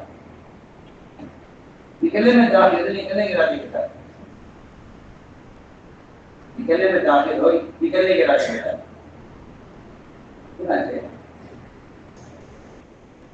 تین صحابہ تبوک کو جانے سے رہ گئے. میں کہنا چاہتا ہوں کہ جو آدمی سچ بولتا ہے اللہ اس پر اعلیٰ کرتے ہیں. انہوں نے سچ بول دیا آ کر آگے سامنے صاحب کے لیے ہم سے غلطی ہو گئی ہے، ہمارے پاس کوئی عذر پیش کرنے کو نہیں ہے. ہمیں بڑی سہولت کی، مالداری کی، سواریہ کے ہمارے پاس دی گئی تھی، ہمیں پاس کوئی عذر نہیں ہے. ہم سے غلطی ہو گئی ہے کہ ہم آپ اللہ کے راستے میں نہیں کر سکتے. آپ نے فرمایا کہ جاؤ اللہ اس بات والے فیصلہ کریں گے. خود کیا ان کے صرف ایک مرتبہ میں نکلنے پر، جبکہ خود کہتے ہیں کہ ہم سارے غزوات میں آپ کے ساتھ شریک رہے، ایک موقع پر نہیں نکل سکے. ایک موقع پر نہیں نکل سکے، باقی سارے غزوات میں شریک رہے. خود کہتے ہیں. لیکن آپ کا وسلم آپ کے صحابہ اور سب سے بڑھ کر اللہ تعالیٰ، آپ اور آپ کے صحابہ اور سب سے بڑھ کر اللہ تعالیٰ ان تینوں سے ناراض ہو گئے. آپ اس واقعے سے اس راستے کے خروج کی اہمیت معلوم ہوتی ہے۔ آپ یہ سمجھتے ہیں کہ یہ اہمیت تو قتال کی وجہ سے تھی، میں تو اس تصور سے بڑا حیران ہوں، میں اس تصور سے بڑا حیران ہوں کہ صحابہ کی نقل و حرکت کو اس زمانے کے لوگ صرف قتال کے لیے سمجھتے ہیں، میں اس تصور سے بڑا حیران ہوں۔ میں بہت کام کر رہا ہوں، نبی کی بعثت کا مقصد اقامت دین ہے، نبی کی بعثت کا مقصد اقامت دین ہے، نبی کی بعثت کا مقصد تعلیم دین ہے، نبی کی بعثت کا مقصد وہ اللہ کے کلمے کو بلند کرنے اور دنیا میں دین کو قائم کرنا نبی کی بعثت کا مقصد ہے۔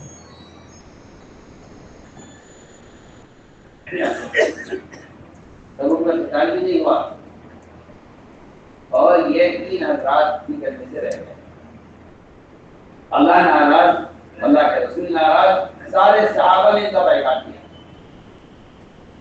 کوئی مجھے نہیں ملا۔ حدود والے گناہوں میں بھی کہیں ثابت نہیں ہے کہ کسی چور سے یا کسی زانی سے یا کسی شراب پینے والے سے کسی نے بول چال بند کرتی ہو اور ان کا بائیکاٹ کیا ہو، کہ زنا کیا ہے، چوری کی ہے، انہوں نے جو ہے شراب پی ہے، ان کا بائیکاٹ کیا جائے، کہیں ثابت نہیں ہے۔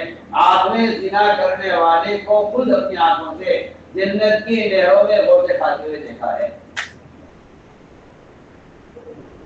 زنا کرنے والے کو رجم کیا جا رہا تھا اور اس زنا کرنے والے کو آپ جنت کی نہروں میں نہاتے ہوئے دیکھا، جو میں جنت کی نہروں میں دیکھ رہا ہوں، یہ جنت کی نہروں میں غوطے کھا رہا ہے، وہاں پہنچ گیا ہے۔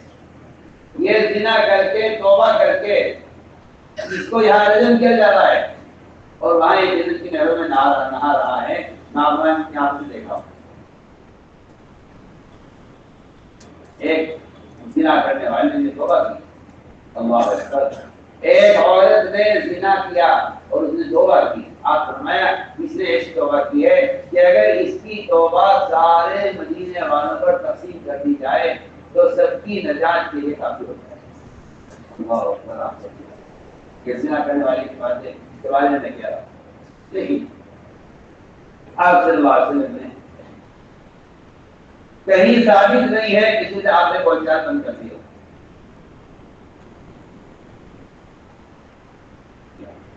میری بات آپ سے مبالغہ لگے گی، مجھے کوئی کافی بھی ایسا نہیں ملا جس سے آپ نے بات کرنا پسند نہ کیا۔ آپ کو آپ کی مثال آپ ثابت کریں، کوئی کافی ایسا ثابت کر دیں جس سے آپ بات کرنا پسند نہ کرتے ہو، ثابت کر دیں۔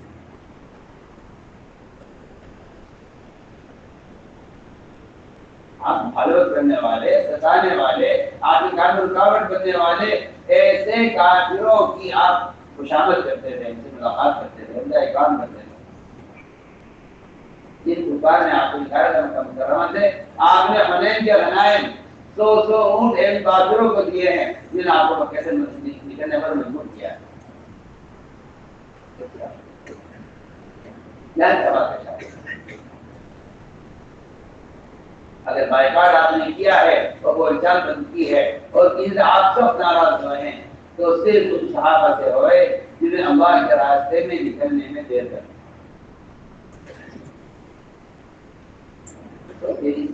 ان واقعات کو لوگ غور نہیں کرتے، ان واقعات کو لوگ غور نہیں کرتے، جس کی وجہ سے نکلنا اور اللہ کے راستے میں پھرنے کی اہمیت ختم ہو رہی ہے۔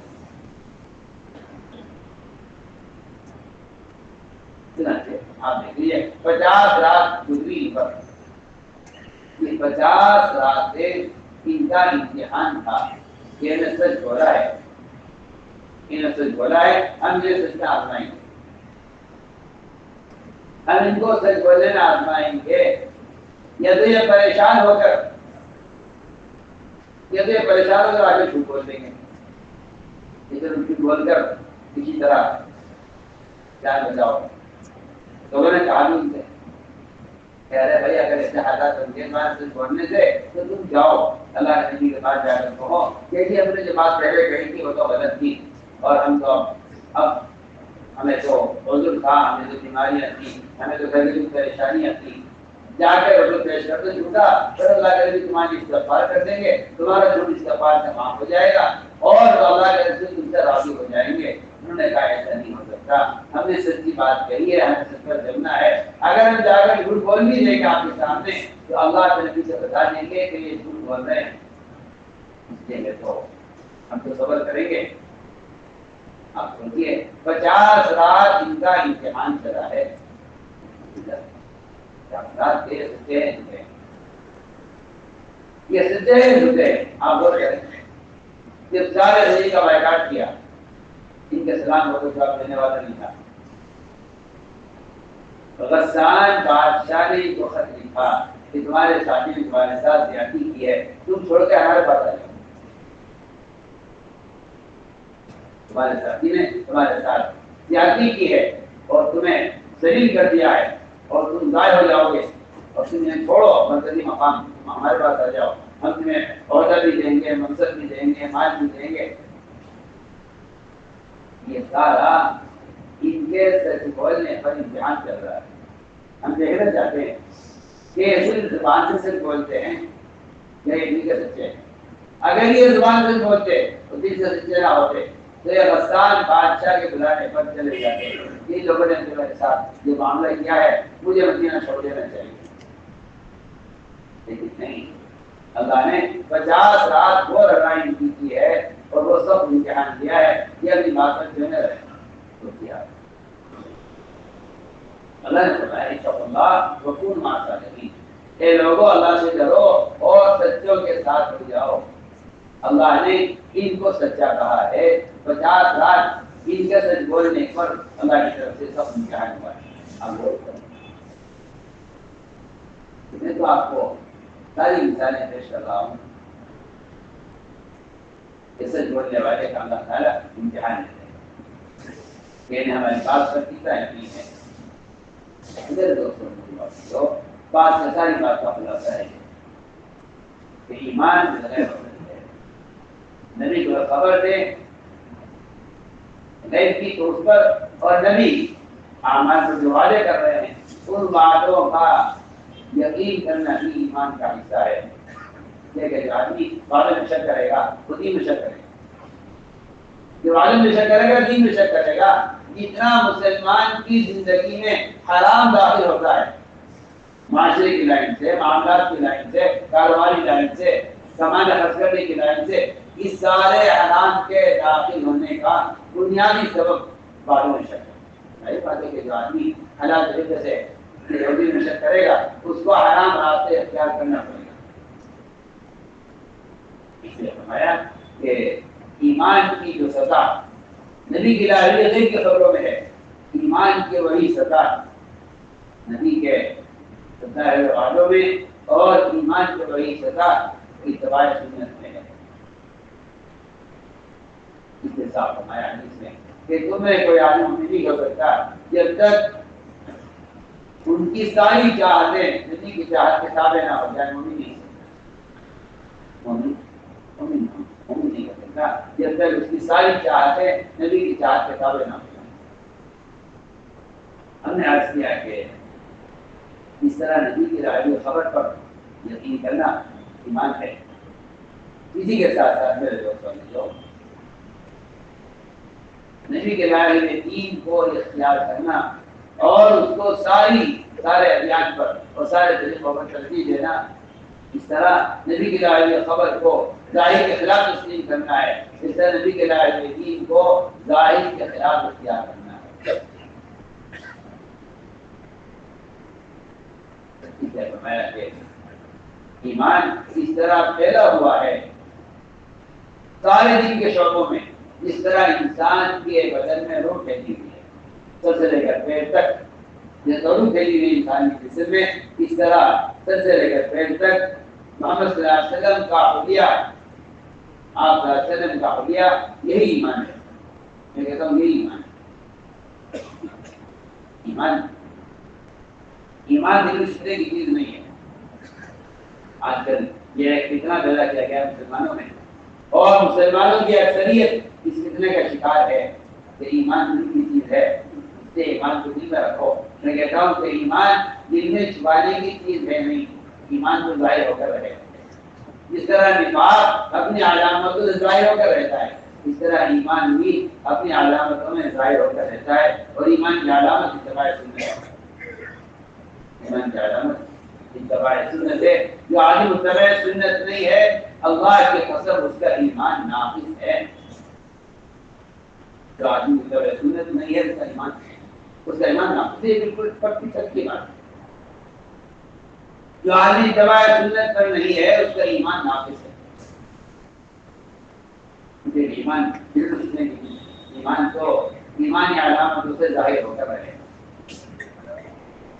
ایمانی علامتوں سے ظاہر ہو کر رہے گا۔ صاف فرمایا حدیث میں کہ تم میں کوئی آدمی اس وقت تک مومن نہیں ہو سکتا جب تک اس کی تمام چاہتیں، کھانے کی، پینے کی، شکل کی، لباس کی، شادی کی، کمانے کی، خرچ کرنے کی، اس کی ساری زندگی جب تک نبی کی زندگی کے تابع نہ ہو جائے، اس وقت تک وہ آدمی مومن نہیں ہو سکتا۔ آج کے لیے کتنا پیدا ہوا مسلمانوں میں کہ بھائی کسی کے ظاہر کو مت دیکھو، ایمان تو نہیں کی یہ بات کا خیال رکھتا ہے۔ ایک آدمی کا حلیہ بالکل انگریز کی شکل پر، مگر اس کی پیشانی پر سجدے کا نشان ہے۔ بہت کام کی بات آپ سے کر رہا ہوں۔ آپ اس کے سجدے کا نشان دیکھ کر اتنا متاثر ہو جاتے ہیں، آپ کہتے ہیں اللہ اکبر، اس کی پیشانی پر سجدے کا نشان ہے، اس کی پیشانی پر سجدے کا نشان ہے۔ اللہ مجھے معاف فرمائے، بعض لوگ ایسے بھی ہیں کہ وہ اپنے سجدے کے نشان کو دیکھ کر سمجھتے ہیں کہ ہم کچھ بزرگ بہت بہتر ہیں کیونکہ ہماری پیشانی پر سجدے کا نشان ہے۔ میں اس کو ضرور آپ سے کرتا ہوں کہ اگر کسی کا ظاہری حلیہ سنت کے مطابق نہیں ہے اور اس کی پیشانی پر سجدے کا نشان ہے، تو یہ سارے اسلام کے ایک فریضہ نماز کے ایک عمل کا نشان ہے۔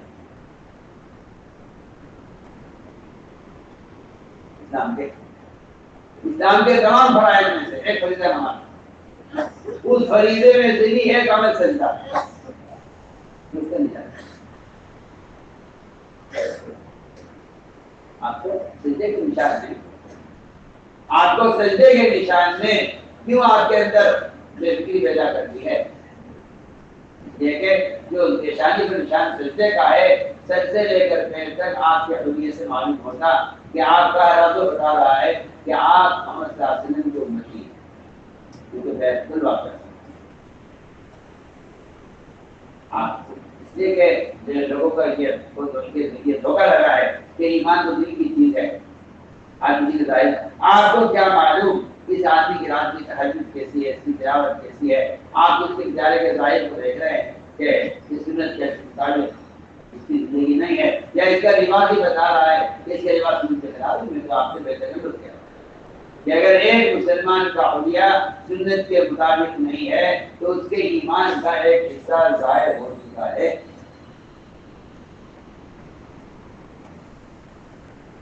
وہ اپنے ایمان کا خلاصہ اپنی پیشانی پر سجدے کے نشان میں، یا وہ اپنے ایمان کا خلاصہ رات کے قیام اور تلاوت میں محسوس کر رہا ہے۔ میں کہتا ہوں کہ یہ تو اسلام کا ایک شعبہ ہے، اسلام کا ایک شعبہ ہے۔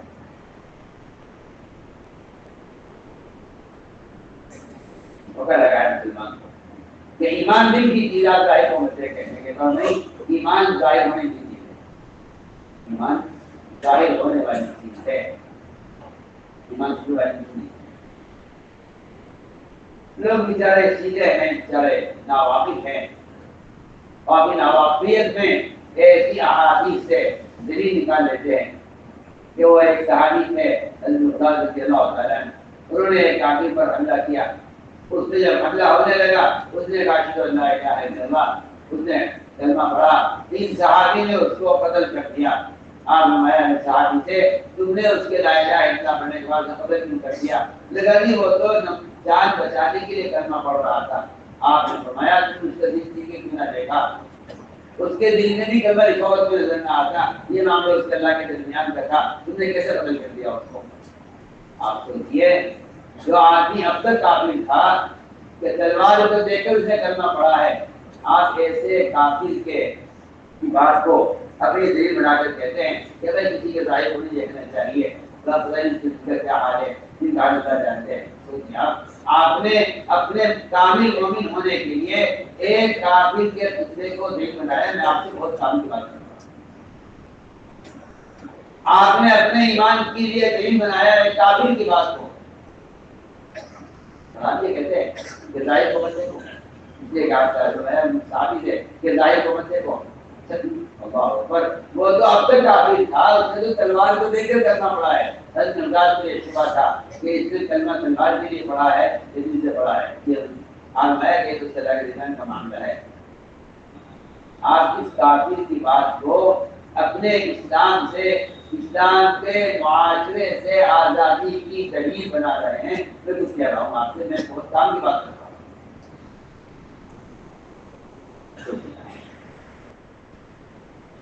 آپ نے فرمایا صحابی سے اللہ شب کرتا کلمہ کہ کیا اس کو تم اس کو دن کے دیکھ لیا نہ دیکھ لیا تو اس دن میں کرنا ہے کہ نہیں، حالانکہ دن چیر کر دیکھنے سے کوئی کلمہ نکلنا نظر نہ آتا اس میں۔ آپ کا مقصد یہ تھا کہ تم دن چیر کے بھی دیکھ لو تو تمہیں کلمہ نظر نہیں آئے گا، اس کا اللہ کے دنیا میں معاملہ ہے۔ میں آپ سے بہت بنیادی بات ایمان کو مومن کے حلیے سے نظر آئے گا، ایمان کو مومن کے حلیے سے نظر آئے گا، ایمان کو مومن حلیے سے نظر آئے گا، یہ ایمان والا والا لیکن کیا کریں مسلمانوں نے اللہ اکبر غیروں کا عبادت اور ان کی شکلیں بنا کر اپنے اسلام، اپنے مسلمان ہونے کی علامتوں کو ظاہر کر دیا۔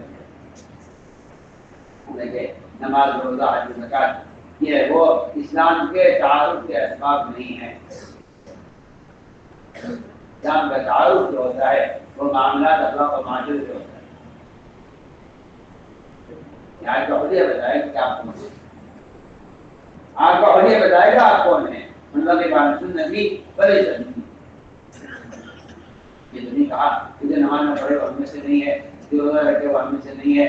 آپ نے فرمایا منظری بان نبی بڑے سنی، جس کا ظاہری حلیہ میرے طریقے کے مطابق نہیں ہے، آپ بالکل بے دخل نہ کرتے۔ بعض لفظ یہاں تک آتا ہے کہ مومن مشرک کے درمیان ٹوپی پر عمامے کا فرق ہے، ٹوپی پر عمامے کا فرق ہے مشرک مومن کے درمیان۔ جو فرق مشرک مومن میں ہے وہ فرمایا کہ فرق جائز ہے، کہ فرق وہ صرف نماز روزے کا فرق نہیں ہے، ٹوپی پر عمامے کا ہونا یہ مشرک مومن کے درمیان فرق ہے۔ یہی بات ہے۔ بعض لوگوں نے دھیان فرمایا ہے کہ انگریز نے اس ملک پر یہ محنت کی ہے کہ شرعی لباس اور سنت کا حلیہ اسے علماء کی خصوصیت بنانے کا۔ اور آج میں کہتا ہوں خدا کی قسم جاہل ہے وہ مسلمان جو یہ سمجھتا ہو کہ یہ لباس اور یہ عمامہ یہ علماء کی علامت ہے۔ میں کہتا ہوں اس سے بڑا پاگل، اس سے بڑا جاہل کوئی نہیں اس کا بیان ہے۔ یہاں تک حالت بن چکی ہے مسلمان کی عمامہ والوں کو سمجھتے ہیں یہ علماء ہیں،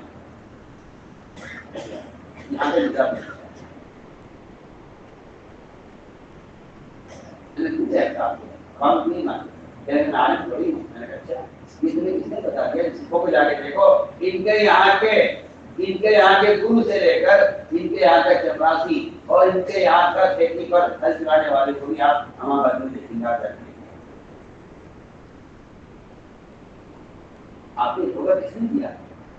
آپ کو یہ دھوکہ کس نے دیا ہے کہ عمامہ علماء کی علامت ان کی شان ہے؟ یہ دھوکہ آپ کو انگریز نے دیا ہے، یہ لکھا علماء نے، علماء نے لکھا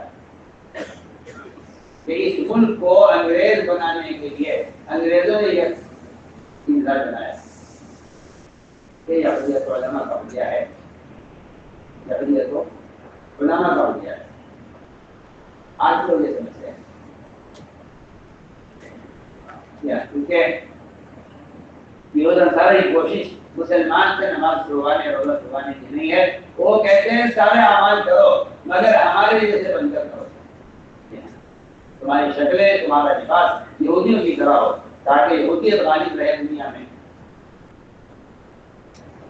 یہ حدیث آتا ہے کہ جس مسلمان کا حلیہ غیر مسلم کے حلیے کے مطابق ہے ایسا مسلمان کافر کی طرح اللہ کا دشمن ہو جائے گا. کافر کی طرح جائے گا.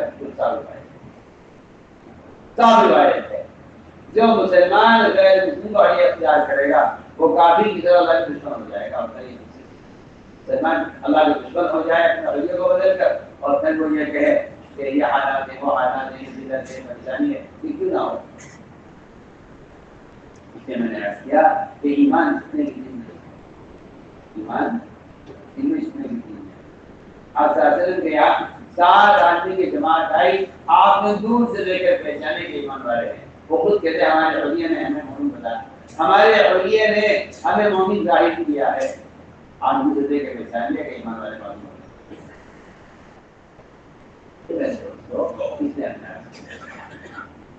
جب آدمی اللہ اکبر نبی کی خبر کو اور باتوں کو اور احکام کو عقل کی بنیاد پر لے گا تو عقل کو دین میں تحریر کرے گی اور آدمی سوچے گا کہ مجھے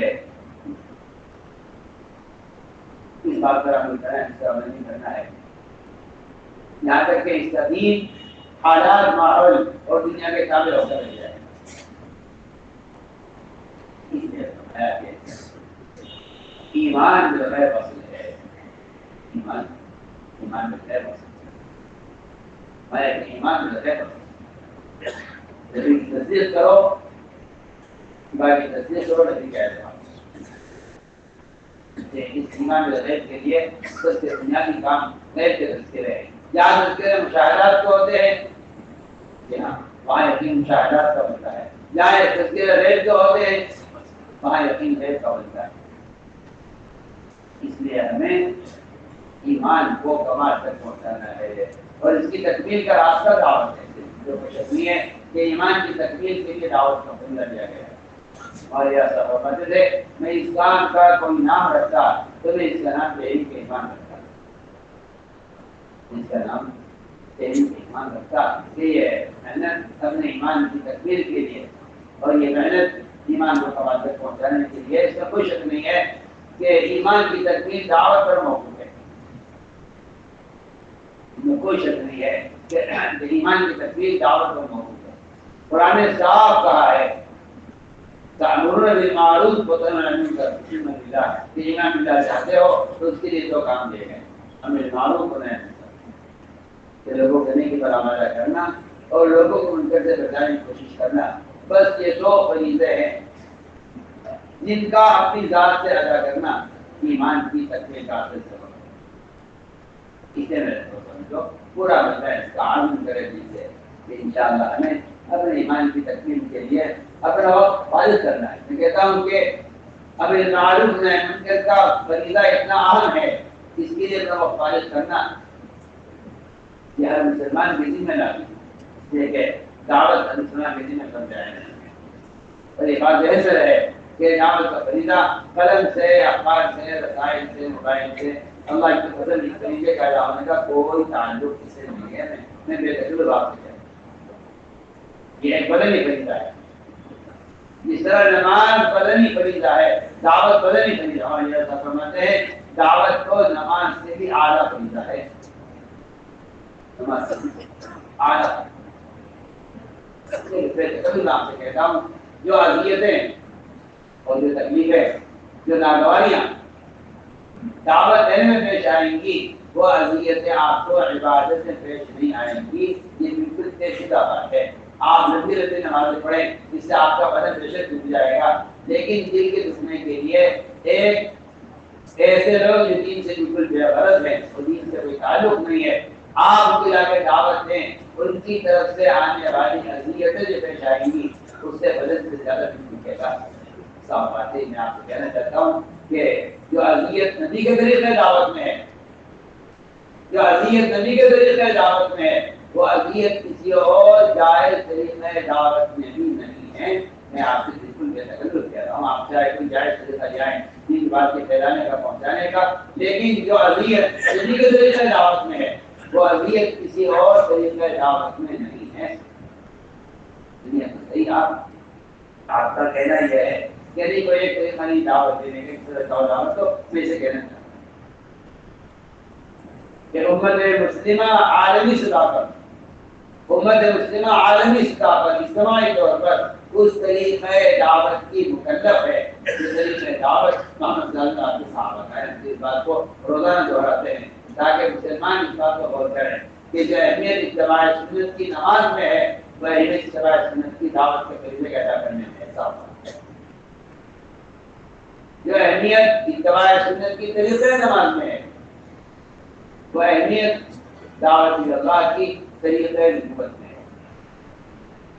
اس طرح آپ نبی کے طریقے پر نماز کے ادا کرنے کے مکلف ہیں، اس طرح آپ دعوت اللہ کے اس فریضے کو ادا کرنے کے لیے بھی نبی کے طریقے کے پابند ہیں. آپ کوئی نیا طریقہ ایجاد کر دیں تو میں تکلف کہتا ہوں کہ اس سے دعوت کا فریضہ ادا نہیں ہوگا. آپ تکلف اس لیے پورا مجمع اس کا عالم کرے کہ ہمیں اپنا سالانہ وقت اس کے لیے فارغ کرنا ہے، کیونکہ ہمیں نماز کو نعمت کر کے فریضے کو ادا کرنے کے لیے اس لیے مجھے فرماؤ اس لیے میں آپ کو تو ساتھی تھا بیان علامہ میر حضرت جی مولانا سعد صاحب کا. اس بیان کے متعلق آپ کی جو بھی رائے ہو آپ اپنی رائے ہمارے ساتھ ضرور شیئر کریں. پھر ملیں گے اسی طرح اور کوئی نئی بیان اور کوئی نئی اپڈیٹ کو لے کر. جب تک آپ حضرات اپنی دعاؤں میں ہمیں یاد رکھنا. اب آپ لوگ ہمیں دے اجازت. السلام علیکم ورحمۃ اللہ وبرکاتہ.